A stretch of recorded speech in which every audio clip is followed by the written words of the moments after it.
see him weaving through the traffic, going over onto the right-hand side. At least one CHP vehicle in pursuit. A pickup truck, it looks like we see at least one passenger. It's not clear what the suspect is wanted for. We are efforting more details on this, but you can see the suspect there on the right-hand side. And getting off on an off-ramp right now. And we are told that the suspect is possibly suicidal, getting off on this off-ramp, possibly going to, I believe, did you say his home? Possibly going to Huntington Park, making a left-hand turn. In the middle of all that traffic, you can see the truck. I don't know if CHP is right behind, but this is the information that we are getting.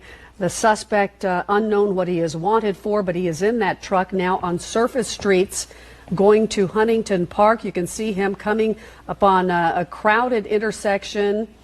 A sky map is up. You can see right there, which shows us exactly what street the suspect is on. Eagle Rock Boulevard. He will cross that intersection along with Verdugo. At least one or two, we see CHP officers behind him. He has stalled and is moving around traffic right now, going through the intersection, making a right-hand turn. This should be Eagle Rock Boulevard, I believe. And as far as we can see, if we could zoom in possibly and get a glimpse of that suspect, but that pickup truck has been on the road now, getting off of the freeway, off of the westbound 210 freeway, now on surface streets, and possibly a suicidal person. Well, one of the interesting things about that part of this chase is the way the person was able to stop at that intersection and kind of merge into traffic. It hasn't been quite as reckless as we've seen in some cases in the past. So with any luck, this person will continue. Well, that was somewhat going through there fairly quickly in the intersection. But always you have to consider the state of mind in something like this. And it's just troubling. They want to make sure that they're protecting anyone around this chase as well as trying to talk this person out of whatever they're doing. And we can see that Sky Map has him on Weldon Avenue and Roderick Road in a neighborhood, and going around the curve right there, CHP right behind him. But a lot of time these pursuit suspects, it's a danger to the public or what they're doing, trying to get away and ignoring traffic laws and putting other people at risk. But when you have someone who has been labeled as being suicidal, certainly they don't care about the safety of others and themselves. We see him stopping right now. Well, now we had word that he might be going to his home in Huntington Park. So we don't necessarily know if maybe he is familiar with this particular location here, but they'd like to establish some sort of communication with this person so that they can end this peacefully. But now the person has stopped here. There's no going back in the direction that this person came from.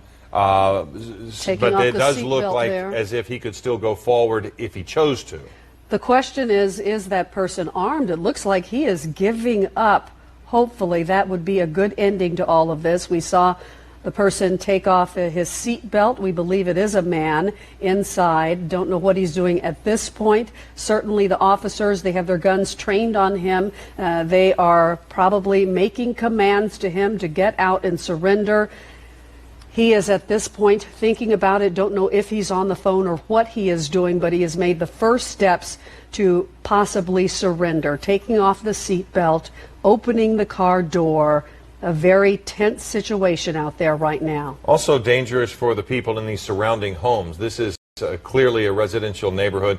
CHP began this pursuit in Santa Anita. Was on the 210 freeway, and clearly we saw just a moment ago getting off the freeway, going through Eagle Rock, and now we've come to this point. So at this point, the person they were chasing, we don't know at this point what the suspect was wanted for, but at some point we were alerted to the fact that the person here might be suicidal. Now, what is in the hand as this person has raised the one arm there out the window? I couldn't really tell from this perspective. We want to be we're trying to be very cautious as to what's going on here. We don't know what the person might have in the vehicle. Looks like he might be on the phone with that hand that we see extended up to what might be his face. Yeah, it looks like Could he be. might be on the telephone, and that would be a good sign that he is either talking to a relative, a friend, or possibly even police. And that's the most you can hope for in a situation like this when it has been reported that he may be suicidal. You just want him not to kill himself or injure any other people. And the longer you can wait with him not doing that, the better, so that they can make contact with him and do as they are trained and try to talk him out of all this. It does look like he, that time, made another phone call. You see the two officers from that looks like a less than lethal weapon right there, that, Right. a taser of some sort, and they may go ahead and try to tase him and just simply pull him out of the vehicle. Get him. Oh. Okay, that's the problem I saw a moment ago. He had no way of being blocked in. There's another car trying to come out of their driveway. He was not blocked in forward. Now we've got a situation where that person's just trying to get out of the way. Yeah. And suddenly the dynamics changed. They had him he could not go backwards, but they were not able to get in front of him. And it looked as if the moment he was going to be taken out of that vehicle by force, he decided to move forward. And they're going to have to be very careful if he's showing that type of behavior in the event that they do get him blocked in the future. It was just, they were creeping up on him, and a split-second decision, possibly had they fired that less than lethal round just a split second before this may not have happened, but you can never tell when you're in a situation like that. We don't know if they know that he has a gun or any kind of weapon. They have to act as if he does in a situation like that to try to protect themselves, especially when you have a person here who is possibly suicidal, not caring about his life or certainly the lives and the safety of any other people. Well, we also now don't know his state of mind having that happen to him. Clearly he saw the less than lethal weapon there and knew what was about to happen, so he took off. So now he kind of knows what is ahead of him if he is to sit and pull over. The interesting thing about where he is now here in Atwater Village is how these streets are very tight. You saw a moment ago one person backing up. Now look what we have here. We have a vehicle that has blocked him in. Don't know if that person was blocking him in because of that just looks like a truck, either a delivery truck or worker truck, and looks like they're just trying to help authorities. That person's just pointing at... He's pointing? Yeah, so now we're going to see if the police come up behind him. So this person's just going to leave the vehicle there and walk away. So clearly the people in the neighborhood know that something's going on. Right. We're about to see what happens with CHP, whether they're going to give this person an opportunity to get around. He's going to squeeze by. It does look like he's going to get through there. He does hit that car. He squeezes by, gets past that person. We don't see any CHP officers in the area. Let's go to JT Alpa in Air 7. Yeah, a very tight squeeze for that suspect to get by in that truck. It was surprising that he was able to get through there, but very tense situation. We have unconfirmed information that the suspect possibly lives in the area and that what he was trying to get back to his location home. Again, unconfirmed reports that he's possibly suicidal, but CHP has something on their hand right now. They got quite the deal here. Definitely coordinating with LAPD in the area because it is in the city in LAPD's Northeast Division area as the pursuit continues here. The suspect, as you said, Leslie, and you noticed that it looked like he had something in his hands and he was on the phone. So, and then those CHP officers walked up to him with that less than lethal taser, but they didn't get a chance to deploy that because, as Philip said, they didn't really block him in. There was no officers blocking him in as he goes through the hills in Atwater Village. We've got this truck that tried to box him in a moment ago that's now involved in the chase. JT, that can't be what officers want to have happen. He's now in pursuit. Yeah, that's never a good idea for citizens to be involved in a pursuit. Now it's uncertain where the CHP is. Do they know where the pursuit? We're going to try to get Sky Map 7 back up for you so you can see the streets that they're on and the speeds they're going here. But, yeah, it looks like the guy in the truck is pointing to the officer to let him know where he's at and what they're doing. But we're on Fletcher Drive here approaching Andretta. In the Atwater Village area, but coming on to Andretta now, going back to you can get Sky Map speed up. We can also sell the direction northwestbound JT, on that street. Let me ask you a question. What charges would somebody face for something like this? Well, it's possible they could get charged with interfering with a police operation, so or interfering with law enforcement. So now he's just going to run a stop sign too. Has decided to back off the pursuit and let him go to where he needs to go. Just watch him with the helicopter of the air unit until he gets to where he's going. That this guy is actually impede that. And if in fact that this person is suicidal and does something, that person can be held responsible or partly responsible for that as he turns onto a star back northbound from Andretta. Oh my gosh! Yes, that person remains in pursuit. He is backing up just a bit, but this is a civilian. This person has no connection to law enforcement as far as we know, and they believe possibly that they are helping law enforcement by tracking this suspect. Well, and understand too that every traffic law this car right here, this truck who's eluding authorities has broken, so too has the citizen behind. We watched him run a stop sign. So you're not free of the law. So now we've got the person who's pulled over in Atwater Village, now getting out of the vehicle. And as you heard from JT, and we've said it before, we've heard this person was trying to go home. So we're not sure if this is the home. That's the same place they were a moment ago. That's the truck under the netting there. This is where we were a moment ago when authorities had him quasi-blocked in, but he was able to drive away.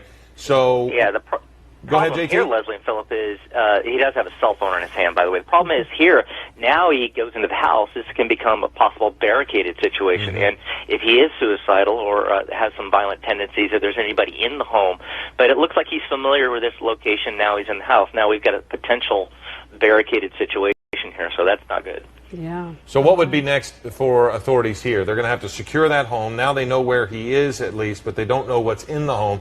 I don't see any law enforcement outside this vehicle right now.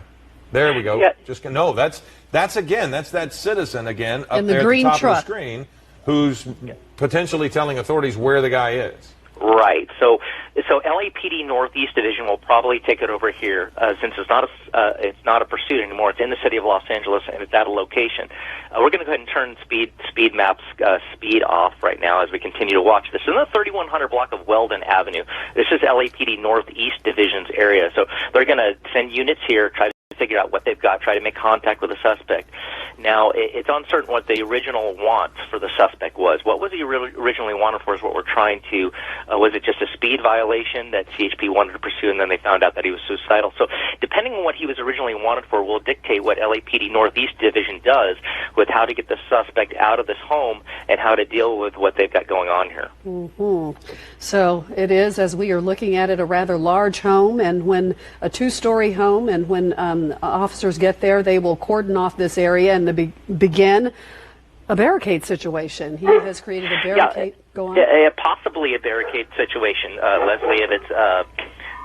It really depends on what he's wanted for. Now, if he's just in a danger to himself and threatening violence to himself, that may not necessarily constitute the criteria for a barricaded suspect. Well, yeah, what they're going to want to do JT? is talk to them and see what they've got, and that'll probably be done by patrol officers and determine whether they've got a barricaded situation, whether they're going to determine if SWAT comes in and takes it over. Well, for it to be barricaded, you'd have to have officers there. And right now, this is the first officer that we've seen show up, and it seems to me that this person is just moving that green truck out of the way more than they are trying to secure that home at all, because there were two vehicles parked in front of that house, that green vehicle right there, and on the right you'll see the earlier chase that was involved with CHP.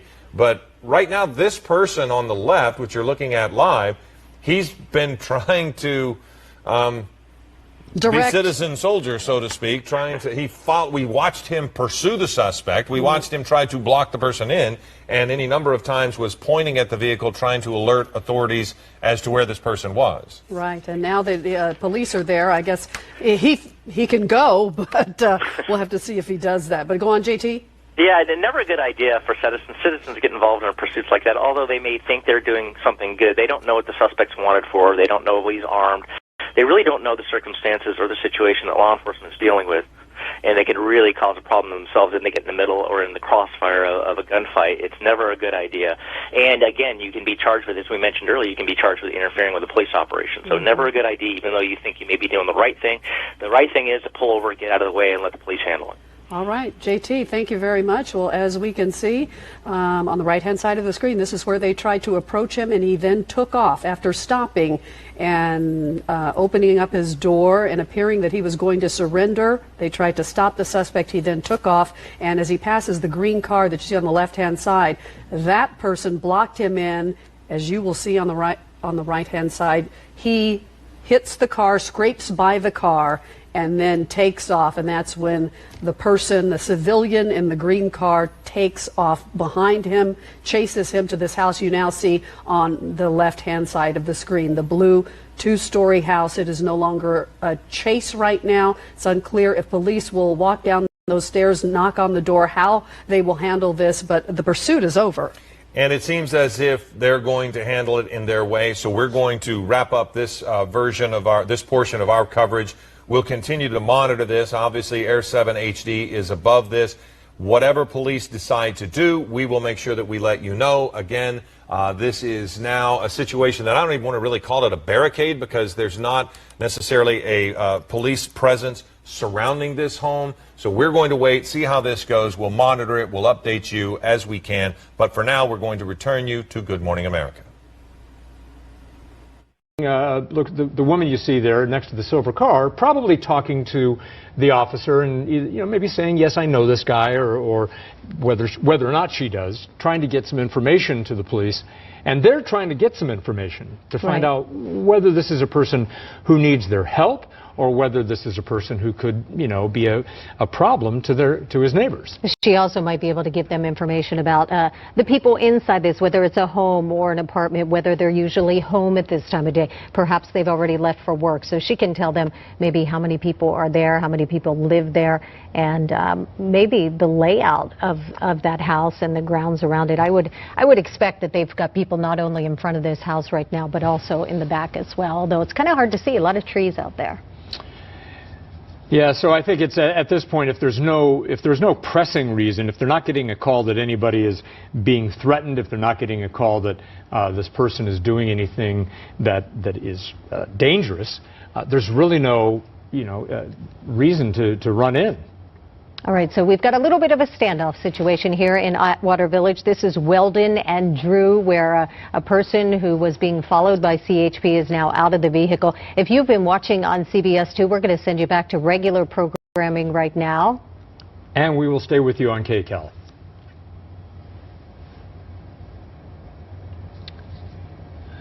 All right, so police officers talking to who appear to be neighbors, just trying to get some information, to try to figure out why they are why they have followed a guy in a pickup truck all the way up into the Atwater Village area, into a neighborhood.